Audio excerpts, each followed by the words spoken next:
being put to the test now. In the iconic French Quarter, debris such as this roof and fallen tree branches littered the streets. And at nightfall, power went out across the entire city.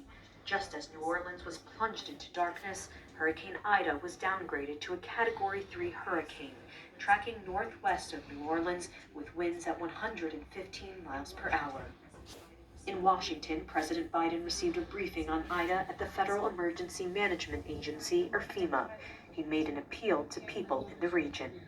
I want to emphasize again, this is going to be a devastating hurricane, a life-threatening storm. So please, all you folks in Mississippi and Louisiana, Mississippi, and God knows, maybe even further east, take precautions.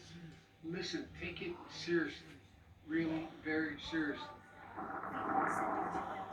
FEMA is sending 2,000 emergency workers to assist local authorities. For now, though, residents are on their own for the duration of the storm. Nada Tawfiq, BBC News.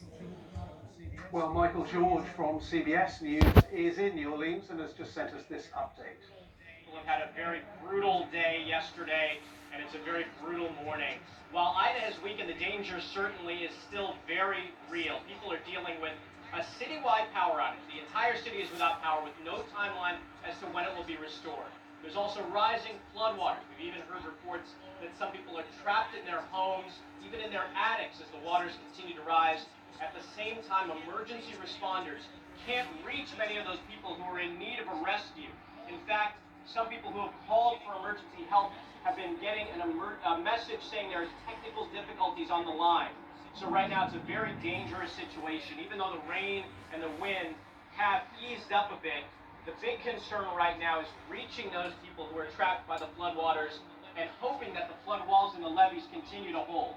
Billions of dollars spent over the last 16 years strengthening and reinforcing those levees. It was found after Katrina that the failure of those levees are what led to such a tragic and enormous loss of life during that storm. So the governor said prior to this storm that he was confident, despite the fact that Ida was even stronger than Katrina, he was confident the levees and the flood walls would hold. So far that's been the case, but of course this storm is really far from over. The true test will be over the next several hours.